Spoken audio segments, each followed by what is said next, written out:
Puji Tuhan, saudara kekasih dalam Tuhan. Selamat pagi semuanya, saudaraku. Saudara, kita tidak tahu kapan jantung kita berhenti berdetak dan nadi kita berhenti berdenyut, saudara. Tidak ada seorang pun yang dapat memprediksinya.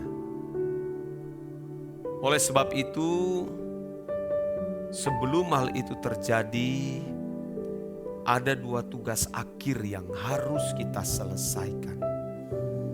Dan itu tidak boleh kita tunda, saudara. Yang lain boleh ditunda, tetapi yang ini tidak boleh ditunda. Dan tugas akhir itu yang harus kita selesaikan, tentu yang pertama adalah kita harus pastikan apakah kita benar-benar sudah melepaskan diri dari segala ikatannya, saudara. Kita harus benar-benar pastikan itu. Apakah seseorang sudah melepaskan ikatan dunia, tentu yang menyangkut dengan kesenangan. Sebab hal ini, saudara, akan mengganggu fokus pelayanan dan kesucian kita, saudara. Tidak mungkin seseorang, saudaraku, dapat hidup suci, dapat melayani pekerjaan Tuhan dengan efektif kalau masih terbelenggu dengan segala kesenangan dan keinginan-keinginan dunia. Ini tugas akhir yang pertama yang harus kita pastikan sudah selesai. Dan yang kedua itu adalah kita harus memeriksa dan membereskan diri kita dari segala dosa. Baik dosa yang tidak kelihatan maupun yang tidak kelihatan. Ini harus benar-benar sudah beres. Jangan sampai saudara kita jangan sampai ketika kita berakhir menutup mata di dunia ini, ternyata kita tidak menyelesaikan tugas akhirnya. Kalau dalam dunia akademis, atau kalau seseorang mengikuti kuliah, saudara, sebelum dia wisuda atau ujian skripsi atau ujian tesis atau disertasi, dia sudah harus menyelesaikan tugas akhir sebagai prasyarat untuk bisa mengikuti ujian. Baru bisa diwisuda. Jadi ini hanya analogi saja. Jadi kita harus selesaikan dua perkara. Harus pastikan seseorang telah melepaskan diri dari ikatan dunia. Dan yang kedua adalah kita harus benar-benar memeriksa dan membereskan diri dari segala dosa. Sehalus apapun itu harus benar, pastikan sudah beres. Itu sebabnya saudara-saudara kasih dalam Tuhan, kita harus berfokus. Kita tidak boleh kompromi dengan dosa sehalus apapun itu, saudara. Kita harus memiliki positioning yang benar dan mengejar kesucian serta berkenan di hadapan Allah. Jangan sampai kita kehilangan fokus. Hal-hal ini tidak boleh ditunda, saudara. Kalau yang lain masih kita bisa menunda membangun rumah, bangun keluarga, membangun bisnis, membangun sebuah usaha. Itu bisa ditunda, saudara. Tapi kalau yang menyangkut dengan kekekalan tidak boleh ditunda, saudara. Ya. Karena itu akan berakibat fatal. Karena waktu terus bergulir dan kita tidak bisa memprediksi hari kematian kita.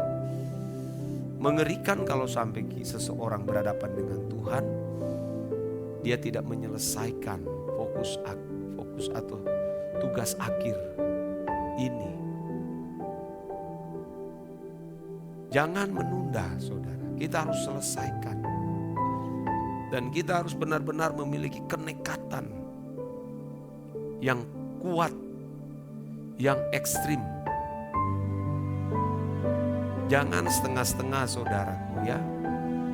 Jangan sama seperti istri Lot. Setengah-setengah. Maka di dalam Lukas 17, saudara, ayat 31. Lukas 17, saudara, ayat 31. Dan 32. Barang siapa pada hari itu sedang di pelaminan, di atas rumah dan barang-barangnya ada di dalam rumah, janganlah ia turun untuk mengambilnya. Dan demikian juga orang yang sedang di ladang, janganlah ia kembali. Ingatlah akan istri Lot, saudara. Jadi ayat ini menunjukkan kalau sudah tiba waktunya, saudara, maka seseorang tidak punya kesempatan. Justru masih ketika kita masih diberi kesempatan oleh Tuhan, ayo kita serius memperkarakan dua hal ini. Pastikan apakah seseorang atau kita sendiri sudah melepaskan diri dari segala ikatan, dari segala kesenangan dan gairah dunia, saudara, atau belum. Dan yang kedua, apakah kita benar-benar sudah membereskan semua partikel-partikel dosa di dalam diri kita. Karena tidak ada sesuatu yang najis yang akan masuk di kerajaan Bapa. Makanya kita harus menghargai setiap waktu, kesempatan yang Tuhan anugerahkan kepada kita. Jangan sampai tidak memberikan nilai tinggi kepada hal ini. Banyak orang memberi nilai tinggi kepada perkara-perkara dunia. Orang bisa stres kalau tidak mencapai apa yang dia cita-citakan. Ada loh sampai bunuh diri loh. Hanya karena tidak tercapai yang dia inginkan, dia nekat bunuh diri. Cinta ditolak itu juga bisa loh, ada yang bunuh diri, menjatuhkan diri dari ketinggian karena tidak tercapai apa yang dia ingin. Dan itu memang fakta, ada, saudara. Kenapa kita tidak menjadi merasa krisis atau stres kalau kita belum mencapai apa yang dikehendaki oleh Allah, yang berkenan dan yang sempurna? Kita mestinya harus lebih ekstrim, karena kita cuma satu kali hidup di bumi ini, cuma punya satu kesempatan. Setelah itu kita akan mati, meninggal.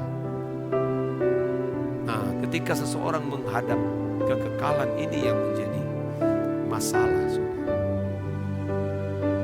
menjadi sebuah malapetaka, bencana yang mengerikan kalau sampai seseorang didapati tidak berkenan. Jadi sebenarnya pergumulan manusia yang benar hanya menyangkut hal-hal kekekalan, bukan yang lain. Bukan yang lain. Bukan berarti lalu kita menjadi miskin, tidak punya apa-apa. Tuhan pasti akan memelihara dengan caranya. Tidak akan mungkin dibiarkan kalau seseorang telah berhasil menjadi biji matanya Tuhan, dan Tuhan itu akan mungkin dia membiarkan kita. Ya saudara, oleh sebab itu ayo kita terus berjuang. Jangan sampai saudara kita terlambat. Karena waktu terus bergulir. Ya, tidak usah tunggu ada perang dunia ketiga. Tidak usah tunggu ada COVID, varian yang baru yang muncul. Tidak perlu tunggu nanti ada gempa bumi yang dahsyat. Tidak perlu tunggu fenomena-fenomena itu. Hari kematian kita juga pun itu merupakan peristiwa yang sangat mengerikan, yang tidak bisa diprediksi oleh orang. Siapapun kita, mau orang kaya, mau dokter sekalipun, bisa meninggal kapan saja. Sekalipun dokter spesialis, dia tidak bisa menahan kalau waktunya sudah tiba. Dulu saya pernah mendengar, saya mendengar tahun berapa ya, 2001 kalau saya tidak salah. Ada seorang ahli penyakit tulang, spesialis penyakit tulang waktu itu yang ada di Indonesia Timur satu-satunya, mati dengan penyakit tulang. Iya saudara, apa sih kekuatan kita tak ada? Makanya orang yang paling berbahagia itu orang yang paling sukses dan paling berhasil. Bukan dia memiliki dunia ini, tapi kalau dia berkenan di hadapan Tuhan, itu sukses itu yang sesungguhnya. Ya, ini menjadi pesan Tuhan bagi kita sekalian. Amin.